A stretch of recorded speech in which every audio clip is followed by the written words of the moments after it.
Good morning, everybody. Myself, Dr. Ramala. I welcome you all to my YouTube channel, Microeconomics Online Lessons by Ramala. So, first of all, I would like to thank you all of you for watching my videos continuously and giving the feedback. And I see your interest is increasing day by day, and you are continuously watching my videos. So, I thank you all of you for watching my videos, and I hope you will continue this and you will watch, share, like and subscribe my videos, so that will help me to go further.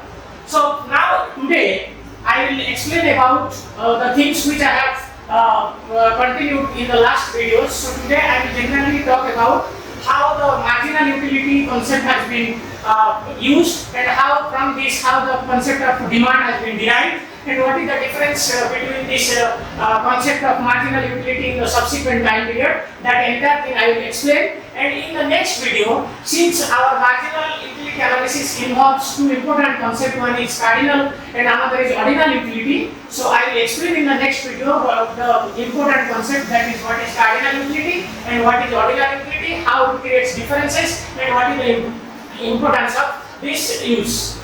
So now in this I'll start with the brief things about this utility theory. That the utility theory in a general place in economics in 1870 under the trio, the three important economists like Jevons, Munger and Walras. So they criticized the Ricardian labor theory of value, because earlier the classical economists they emphasized on the theory of value, which is based on the labor theory, or the cost of labor decides the value. But Ricardo's theory is based on fixed supply, and hence labor cost is not essential for the value. Because larger labor cost does not mean higher cost. Labor is highly heterogeneous. These are the demerits of this Ricardian theory. If there is the assumption is there is fixed resources, then land is also fixed in resources. But then how the land value is determined? So if the value of land does not depend on the labor cost, then there is a serious clause in the labor theory value. Actually, how the value of the land is determined, that actually gives a new thinking on the theory of value. So the trio accepted existence of utility as a fact of common experience congruent with most causal introspection. That means we can observe that everybody think about their utility, or their utility as a fact, or utility as a common experience with everybody. So Munger, who is among the trio, Munger being interested to measure utility, represented marginal utilities by number. He was actually interested to examine this marginal utility by number. So he employed an equality of marginal utility in various uses as the criterion of the optimum allocation of the good. Actually, he told that the equilibrium will be established whenever the marginal utility from each commodity will be equal, which is nothing but the Gaussian's second law. And he utilized the concept Benedum as a utility, and it was a neutral in the sense that means the utility doesn't depend on any kind of ethical sense, any philosophical things or any psychological thing. It's a neutral thing which is representing the preference of the consumer. There, Walras talked of unit of measure of intensity of utility, and hence an absolute measure. So Walras, the same contemporary economist, he also talked of the intensity of utility. Then Jevons, with inconsistency, employed measuring rod of money. Jevons actually he was confused in his presentation, and he utilized money as the rod, or the measuring unit of utility. Munger simply ignored the relationship between demand and utility. He told Munger that there is no relationship between demand and utility. But Jevons attempted to bridge between utility and the demand. He actually established a bridge or a connection between the demand and the utility. His fundamental equation for maximization of utility in exchanges are marginally, if there are two commodities, then the ratio of marginal utility of the first commodity to the second commodity will be equal to the price ratio, or the ratio of the prices of these two goods. Then the next one is Azor. With this additive utility function, actually the diminishing marginal utility is sufficient for the convexity of IC. But with generalized utility function, DMU is neither necessary or not sufficient for the convexity of IC. what Azor told, he told in the utility function, if it will be additive, then there will be diminishing marginal utility will be sufficient for the convexity, but it is neither necessary nor sufficient for the convexity of the indifference curve. So Azor destroyed this tradition and specified the total utility function instead of the additive utility. He told the utility function can be other than the additive, like function of x1, x2, x3, it can be multiplicative form. That means all the commodities are interdependent, the utilities are not independent but they are dependent on each other. With the introduction of this interrelationship of utilities of commodities, it was not possible to portray the total utility graphically in two dimensions. So when the issue of interdependence was observed, it was very difficult to present the two commodities in the two-dimensional graph to explain the theory of utility or the theory of demand. Therefore, he devised indifference curves or contour, which is used in the physical geography to permit graphical presentation. So, since the units of the commodities are the utility derived from the commodities are interdependent, he devised a technique which is known as indifference curve or contour to permit a graphical presentation. This helps to present in graphically. So, indifference curve is defined as a function of x1, x2, which is a constant. That means this is the equation which was written by this Azor. Now, despite this generalization, economists adhere to the additive utility function. Even though Azor was devised this technique of indifference curve or the contour, but it was not so much popular among the economists, and the economists were utilizing this additive utility function. So he succeeded in establishing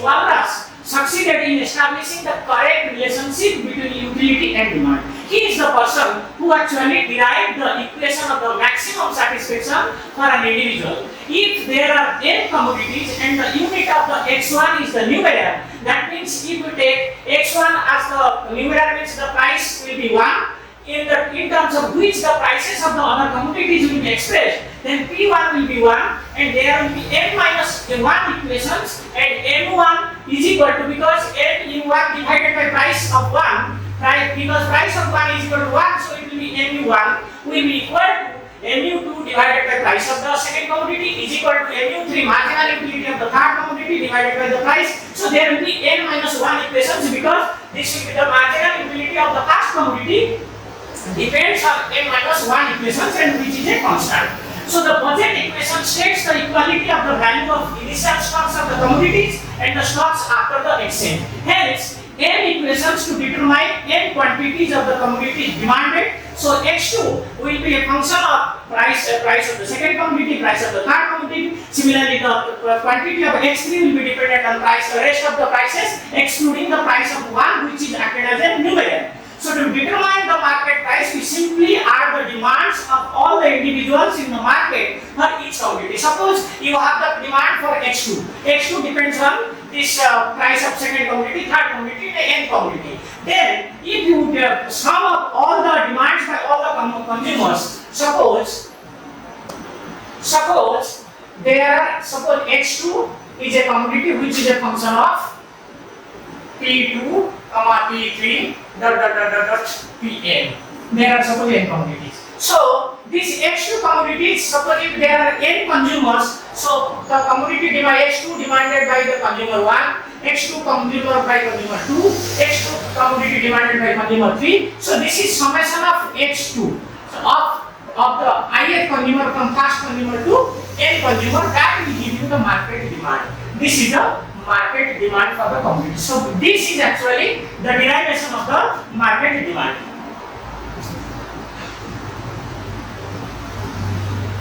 So now then how this marginal utility and marginal rate of, what is the link between marginal utility and marginal rate of substitution, that we must understand. Marginal rate of substitution is considered as the refinement of the law of diminishing marginal utility, which is actually this law of diminishing marginal utility, which is Gauss's first law, and the second law is equality of the marginal utility among the commodity. So this was actually, this marginal rate of substitution is refinement over this diminishing marginal utility. This theory of marginal substitution was advocated outside the Austrian school, because the marginal schools, many of them were the Austrian schools, Austrian economists, who were actually carried forward this marginal utility analysis. But this idea has not been developed by the Austrian. It was outside, and this was known as the indifference curves. So, as I told you in the previous slides, for the first time presented the indifference relation in the form of an equation in 1881. In the year 1892, Irving Fisher, in his doctoral thesis, thesis is mathematical investigations in the theory of value and prices, added a system of geometrical curves. Irving Fisher added the curve, but Azoth has started this equation of this indifference curve. Now, however, the method of curve presentation became popular due to Wilfred Pareto. Pareto popularized the use of this indifference curve. This curve shows the balancing of the utilities of different goods that the individual consumes. Suppose if there are if you take simple cases of two goods, so how much of different quantities of two goods that the consumer will consume, so that he will get the same level of utilities or same level of satisfaction. So this I can show you with this.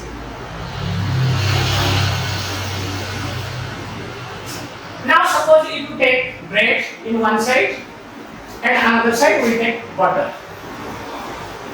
So now suppose if you have 10 units of bread or 10 slices of bread and 1 units of butter, and now it is giving you suppose a level of utility, suppose K level of utility. Now if I want to increase butter, I have to reduce the bread, because I have saving of bigger income, or I have limited resources, so both I cannot increase. So I can increase this from 7 to 10, 5 to 3, like that. So that means 8 and 1 is one bundle of bread and butter, that gives you K level of utility. Similarly, if you want to increase butter from 1 to 2, then 7 plus 2, 7 units of bread and 2 units of butter also gives you K level of satisfaction. And again, 5 plus 3, that is 5 units of bread and butter also gives you same level of satisfaction. So this was actually plotted by a curve, the curve which we generally popularly known as, this is if this you take bread and this you take butter. So different, this will give you suppose a 10 and this is 1, another will give you 7 and 2, and another will give you 5 and 3, like that. So this is actually the indifference curve which gives you K level of utility. So this is actually his presentation.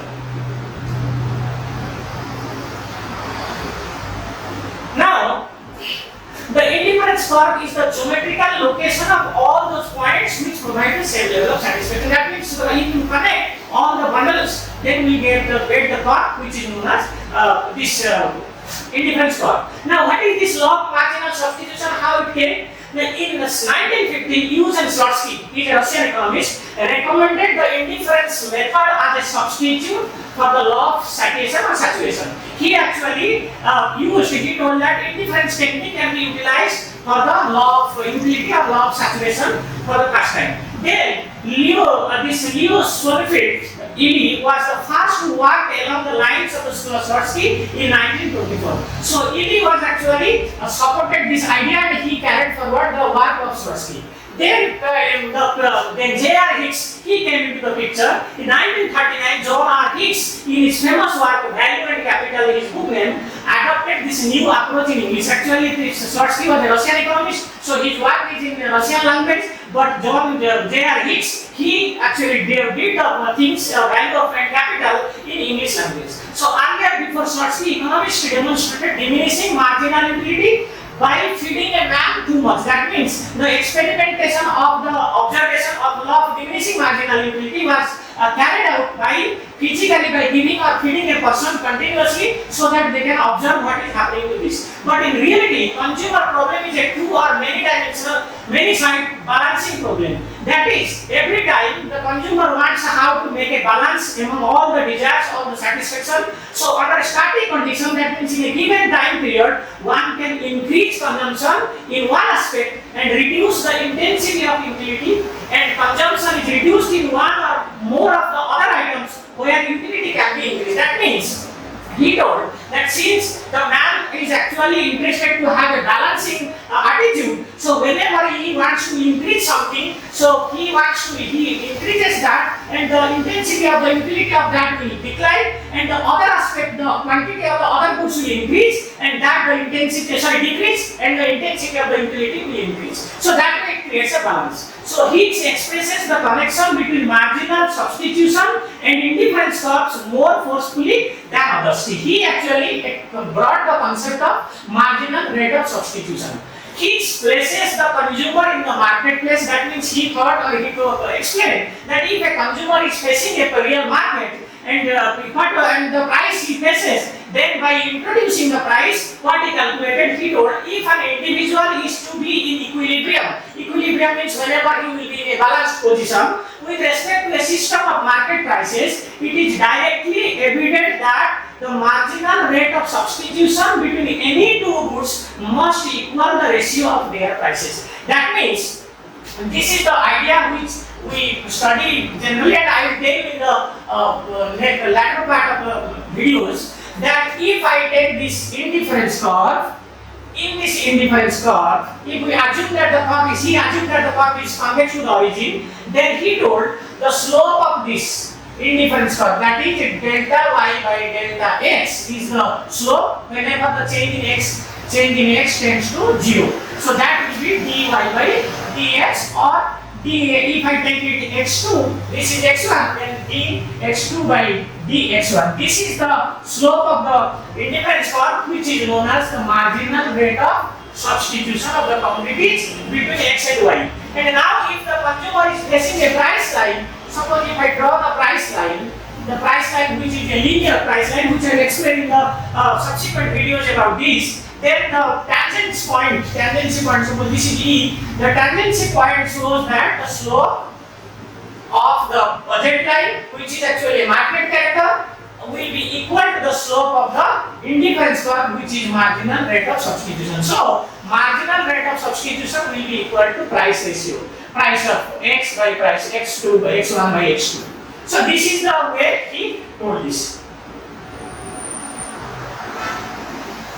Now, thus Hicks described equilibrium between price relation and the proportion of marginal utility. So he brought a relation between the price and the proportion of the marginal utility, not between the price and marginal utility as the earlier economists like Jacobs, Munger, they were telling these things. So if the slope of AB represents the price relation, which I told you, a linear price line, so the equilibrium point, the commodity X and Y at E, and if AB is the tangent to indifference curve, then at E the marginal rate of substitution between X and Y is equal to the price ratio. So this is diminishing utility and law of marginal rate of substitution. Hicks considered marginal rate of substitution a replacement of Gaussian's law, because Gaussian's law shows that the marginal utility from the every additional stock is diminishing. Only we have to know that Hicks emphasized that we have to know that the indifference curve is convex to the origin and the crossing point of y and x axis of that indifference curve, whether the indifference curve is convex or not, and whether at what point it is crossing the axis. That if we know, then we can really replace the concept of marginal utility by marginal rate of substitution. However, Hicks in his revision of the demand theory stated that marginal substitution becomes generalized law of diminishing marginal valuation. But we will see in the last part of this video that the indifference curve or the law of marginal rate of substitution does not depend on any kind of diminishing marginal utility, or we can say that the derivation of demand curve does not depend on whether we assume marginal utility to diminish or the value of marginal utility to be positive or negative, or doesn't matter. That we will also study. So now, when we have studied these things now or understood overall idea of this concept, now we understand what is this total and marginal, how they are calculated. The value of series is a summation of values. That means if we take a value of series plus 1 plus 2 plus 3 plus 4 plus 5 like that, then it is summation of values attached to individual goods of equal quantity. That means if I have x1, you have x2, somebody has x3, then we can take the total value by adding the value of each commodity. So the total well-being of a person is the effect of all the goods goods and services which he enjoys. That means if I consume n number of goods, so the utility derived from first goods plus the utility derived from the second goods plus the utility derived from the nth goods will be giving the total welfare or total utility to me. So this is utility is additive, so it is quantitatively measured. The search for the greater value is considered a better action by an individual. Since total utility, higher is the utility, higher will be the welfare. So it is actually reasonable to think that every human being was thinking for higher utility or maximum utility. Then it was the goal of the value theorists to reduce these aggregates to marginal utility. Now, how they want to reduce this idea into marginal utility? Weiser and Boehm applied this reduction process to the easier problem, the value of the series. But Boehm assumed that the value of one good in a series of equal goods is determined by the marginal utility. It is actually the Boehm who actually told that the value of one good in a series is determined by its marginal utility. So, how it is done? Weiser agreed with Boehm but draws different conclusion. That is, the entire stock of available goods can only have the total value of the number of goods multiplied with the marginal utility. So, what he told, Weiser told that if we want to calculate total utility, so then total utility will be the total number of goods multiplied by the marginal utility. So, it will be N into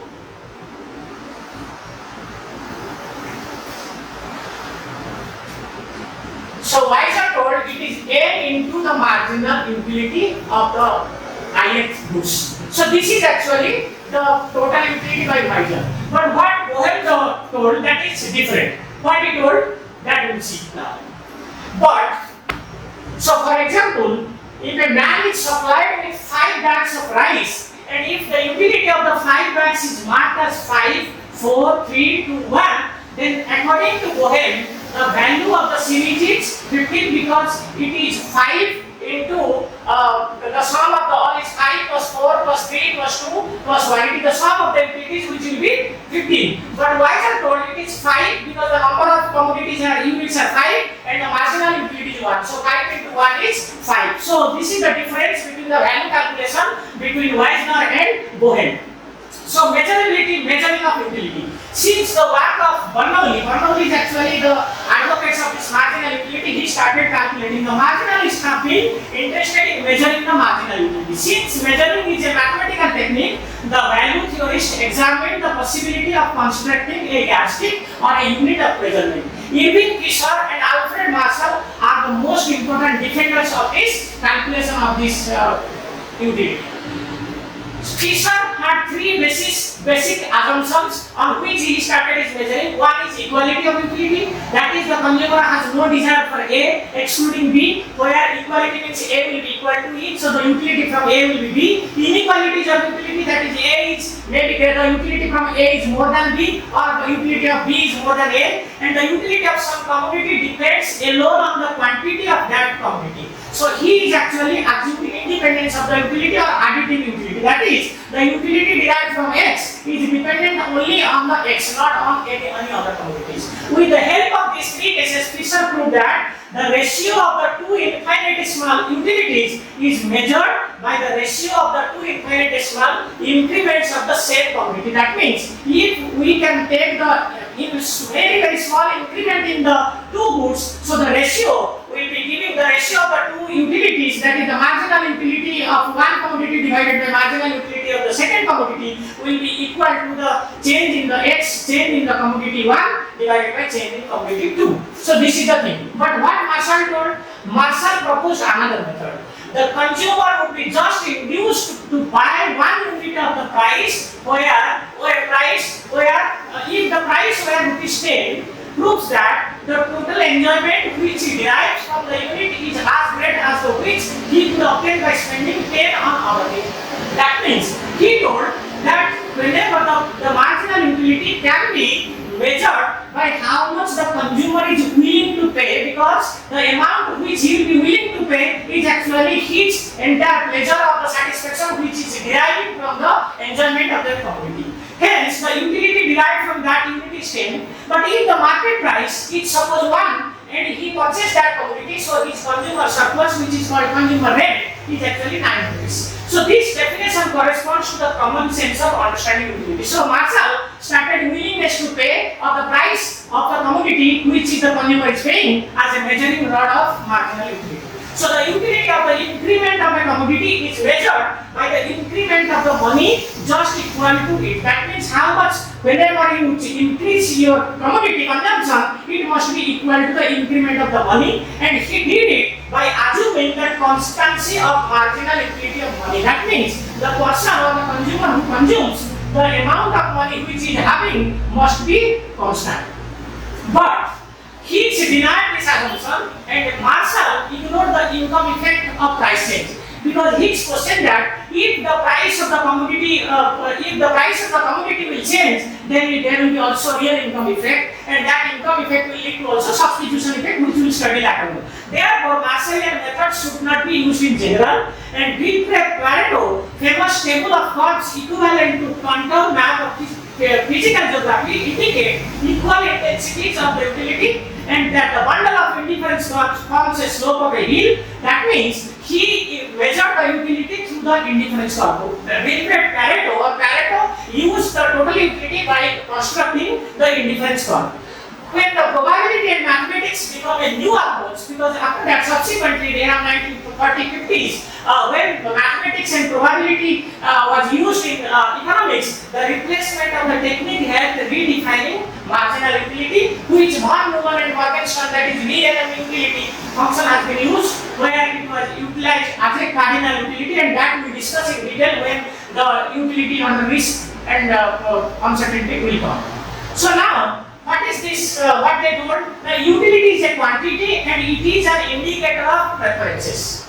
So they told that utility is a quantity. It's just a quantity. This represents the preferences of the consumer, and hence it can be numbered. These cardinal measure consist of adding units or indices. So if it is indices, then you can add those indices. In making the yardstick, we have two things. One is we can freely assign units, and the 0 point, we have to define the 0 point, actual 0 point, and these units are unique to linear transformation, which will utilize in the next video, that is defining what is this cardinal utility and ordinal utility. But still, I will just tell you about this linear transformation. Again, it will be clarified in the next video. If A and B are any two constant, positive number, such that A is positive, then the function U, where U dash L is actually A into the utility function plus B. For any lottery, L is also a linear utility function. That means if utility of a commodity is a function, then the A into UL plus B is also a function. So that means we can say that whenever we do linear transformation, this can happen.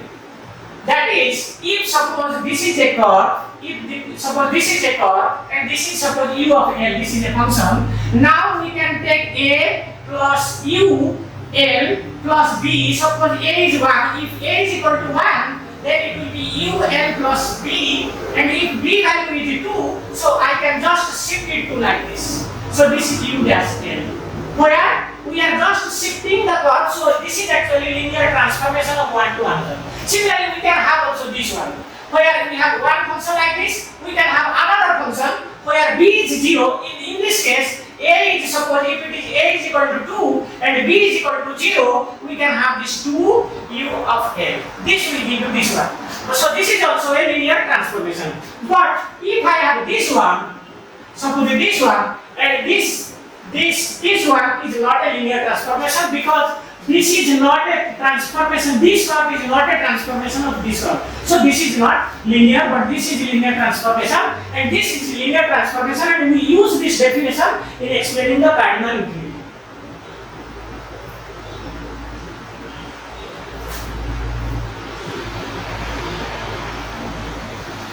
So now we'll study, or we'll know how the diminishing marginal utility is treated in the textbooks. Many introductory textbooks show that the law of demand, because when you study the law of demand, they will say that the law of demand is derived from the assumptions of law of diminishing marginal utility. And some of the advanced books, they derive the law of demand from the diminishing rate of substitution. However, these alternative approaches are contradictory, because the first one is actually based on ordinal or cardinal approach, and and second one is actually ordinal approach. So both of these two approaches are contradictory to each other. So therefore, what happens now with the DMU? Sorry. The law of demand is derived from this. For an increase in the price in the denominator requires that the numerator mu has to increase to maintain equality. How this law is derived, that I am just telling you. Suppose we say that the marginal utility of 1 divided by P1 is equal to marginal utility of 2 divided by P2. Now this is a constant. Suppose this is a constant. Now suppose the price of 1 has increased. So if this is increasing, so in order to make this constant, the marginal utility of 1 must also increase. Then how marginal utility of 1 will increase? Now if more of the units of the commodity will be consumed, then the marginal utility will diminish. But if less will be consumed, that means if the units of consumption will be reduced, then marginal utility will increase. So marginal utility of the commodity 1 will increase only when the consumption will decrease, because if you have the less stock, then the marginal intensity of the utility will increase. So it means when price increases, the quantity of consumed, the quantity of the commodity consumed will decline. So this is the law of demand, and in this way it has been derived. So now with the DMU, this can be accomplished by decreasing the amount of good. Therefore, law of demand appears to be that it requires diminishing marginal utility. But the internal inconsistency was that when the marginal utility of a good is changed, because the commodities are related to each other, when the marginal utility of one commodity will change, the marginal utility of other goods also may change. Therefore, this kind of idea that where we derive the law of demand from marginal utility or diminishing marginal utility, only in that case we must have additive utility function. That means the utility from each commodity is independent of the other. So thus, Higgs formulated another method of deriving the law of demand. That is starting with a particular bundle. What he started, he took a particular bundle, and from that particular bundle, he found that, he told that the assumption that the indifference curve is convex to the origin, which implies the slope is diminishing as one good is added and the other is subtracted. Whenever we take like this, so what he did, he started with a particular bundle. And in that bundle, if you will come here, then you have to reduce this, because from this is the bundle, this is the amount of x2, this is the amount of x1, now this is A, and now if you come to B, so you have to reduce this in order to increase this amount. So now that means from A to B, you have to reduce or sacrifice x2, you have to increase x1. And in this way, all the combinations of the two roots will give you the locus or the geometrical line which is known as the indifference curve. So this is the idea which this Higgs has started. And this leads to downward sloping demand curve. Why? Because when increasing the price of one good, when the price of one good will increase, the slope of the budget line will be steeper, and the new tendency with the IC will be left to the original. Whenever the budget line, because this diminishing marginal rate of substitution, if suppose this is the budget, this is the indifference curve, and this is the budget line. If now the price of x1 suppose rises, so this will come here. So that means from this it will come another indifference curve will come here, or it will come here, so that your equality will come. So that means when the price is rising, the demand for the commodity of x1 is coming, backside that is coming. So in this way, he derived the law of demand from this. So Higgs represented preferences with ordinal utility function. That is why our next video will be to see that what is this ordinal. So I think I have told you about the concept of this utility, the concept of marginal utility, total utility, its genesis, its historical evolution, how it has been changed from one in the hands of the classicals, in the neoclassicals, in the hands of the marginalists, in the hands of hints and how finally it become a concept of marginal rate of substitution. From cardinal it has been changed to ordinal. Again it has been also used as a cardinal analysis in the theory of risk and uncertainty that we study. But before that we have studied, and in the next video I will explain about what is cardinal and what is ordinal utility, how these two things matter in the discussion of this utility analysis or theory of consumer behavior deriving the demand curve that we will study. So thank you everybody, thank you for watching. So my request all of you to watch this video, share, like and subscribe my channel, YouTube channel Microeconomics Online Lessons by Amal. Thank you everybody.